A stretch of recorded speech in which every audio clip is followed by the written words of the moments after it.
ha estado presente. Pongamos en contexto también lo que ha sucedido sobre esta emergencia, ¿vale? Para eso estamos con el geógrafo, amigo de la casa, por supuesto, Marcelo Lagos. ¿Cómo estás, Marcelo? Un gusto saludarte, como siempre. Bienvenido, Marcelo. Valentina, Nicolás, bueno, nadie puede estar bien con lo que está pasando. Así es. Y con todo respeto agradezco la posibilidad de compartir y reflexionar sobre lo que está sucediendo, de modo de rescatar lecciones y avanzar ciertamente en desarrollo humano y que esto idealmente no se vuelva a repetir. Justamente nos acompañan ahí imágenes de dron que nos muestran la magnitud de lo ocurrido, de la destrucción. Lamentablemente son unas 11.000 hectáreas, Marcelo, las afectadas. Y queremos saber a nivel de la geografía. Fue un terreno muy extenso lo que se quemó, casas sólidas. ¿Qué factores contribuyeron a que este incendio avanzara tan rápido?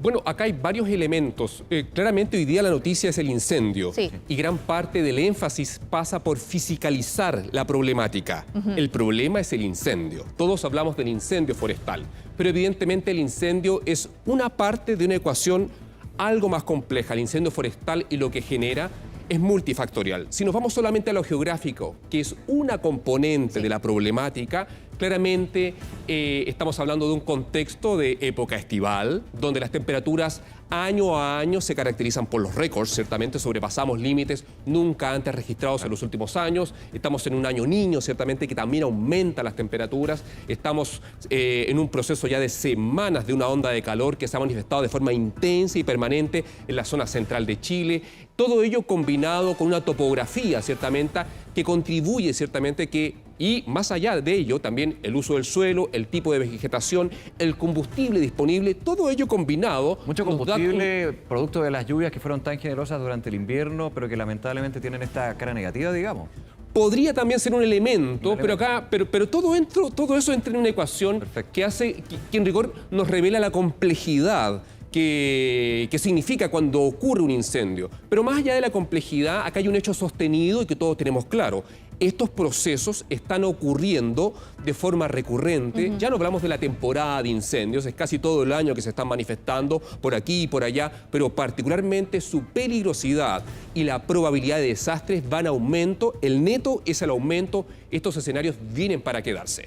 Marcelo, y tenemos acá una gráfica de las zonas afectadas por el incendio también para que nos puedas describir y también nos hacemos una idea de la magnitud de la extensión, ¿no? De la dimensión de la emergencia que estamos hablando. No, totalmente de acuerdo. Una superficie sustantiva que combina, ¿cierto?, reservas nacionales como el lago Peñuelas, que combina bosque nativo, que combina en ciertos sectores plantaciones, pero que particularmente, y aquí está el gran detalle, toca asentamientos humanos. Sí. Y cuando estos procesos peligrosos interactúan con asentamientos humanos e infraestructura crítica expuesta, estamos hablando de riesgo. Y ese riesgo hoy día termina en desastre, que nosotros aquí a la distancia observamos con respeto, pero que obviamente gran parte de la ciudadanía hoy día está experimentando ciertamente y no lo está pasando nada bien. Marcelo, porque aquí también hay un concepto que es bien importante cuando se pasa de un incendio forestal a un incendio interfase. Entiendo que ese es el concepto en términos de que ya va llegando las llamas, ya sí se ha visto desde las pavesas o desde el desplazamiento natural, producto de factores como el viento, del fuego hacia sectores urbanos, sectores poblados, que obviamente marca una diferencia en cómo abordar la emergencia también. Sí, la verdad es que, tal como tú explicas, Nicolás, la interfaz urbano-rural, que es ese límite, ese espacio donde pasamos de lo urbano a lo, entre comillas, rural, y la densidad o la presencia humana va gradualmente disminuyendo, es el lugar donde generalmente se produce la mayor cantidad de incendios. Lamentablemente es un espacio que no está bien regulado todavía bajo la óptica del peligro de incendio forestal, y es por ello que es un lugar que hay que poner mucha atención porque es allí donde ocurre el trabajo agrícola, la quema que lamentablemente a veces se escapa ciertamente y también la intencionalidad que está combinada en ello. Todos bien sabemos que los incendios tienen una componente humana sustantiva. Marcelo, ¿cuánto contribuye el hecho que haya mucho cerro, muchas quebradas también y viviendas? Se les pregunta muchas veces a las personas, ¿van a seguir viviendo acá? Algunos quieren seguir viviendo en esas mismas zonas. Ahora, también se entiende en este caso, hay poblaciones que tenían 40, 50 años, entonces sienten que esto fue un episodio, no algo que podría volver a suceder.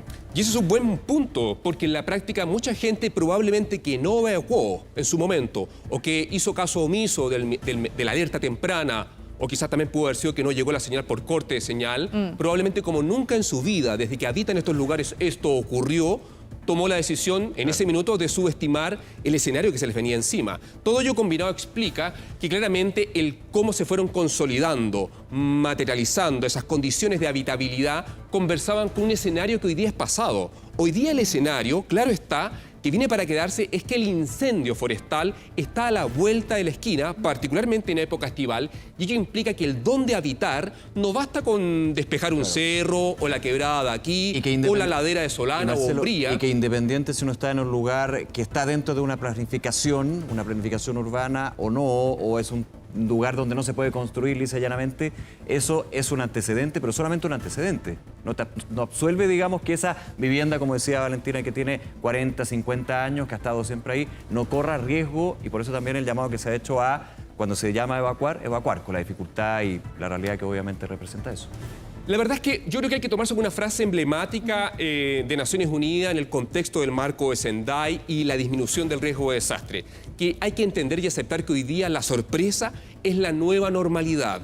Y eso evidentemente que cuesta, porque vivimos pensando que todo tiempo pasado fue mejor y que esto nunca había sucedido. Y en la práctica cada año somos sorprendidos. Sí. La invitación que tenemos que hacerle a la comunidad y particularmente a las autoridades y a quienes toman decisiones en el territorio es de que la excepcionalidad, estas sorpresas vienen para quedarse y por lo tanto necesitamos de forma urgente nuevas formas de habitar. Por lo tanto, si vamos al problema local e importante que es yo me quedo aquí porque tengo apego al lugar, tengo un vínculo con este territorio y nadie me saca de aquí, es comprensible en un contexto donde claramente hay una orfandad de una temática que nunca ha sido abordada. Si hacemos una analogía con los sismos, Chile es un país sísmico, se nos mueve y con propiedad podemos hablar de eso, claro, pero tenemos normas y un rayado de cancha que explica y hace de que ese peligro que se manifiesta de forma recurrente no mate más de 60 personas de la noche a la mañana, que las estructuras no colapsen porque la cancha está rayada y porque hemos aprendido lecciones. ¿Es un rayado de cancha que en el caso del fuego hay que ir actualizando? O sea, en la práctica... O en general en la emergencia. Más digamos. que actualizando. ¿Ya? En la práctica es que hay dos miradas. Esto depende de la escala, cómo lo miremos. ¿Ya? Si lo miramos desde el minuto que estamos viviendo ahora, que es un proceso, en este minuto nosotros aquí en el estudio cómodamente estamos observando e informando sobre un desastre.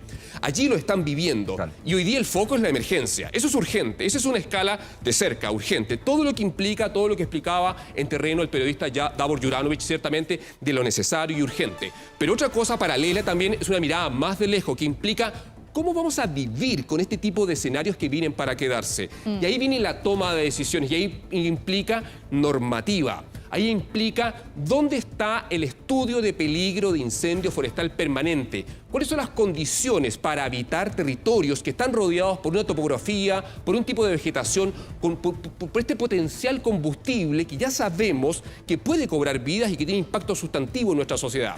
Marcelo, te invitamos a que continúes con nosotros, continuamos esta conversación, pero queremos ir a terreno también y ahí podemos abordar otros puntos. Está Jan Yaquetti en contacto con nosotros. Jan, tú nos dices en qué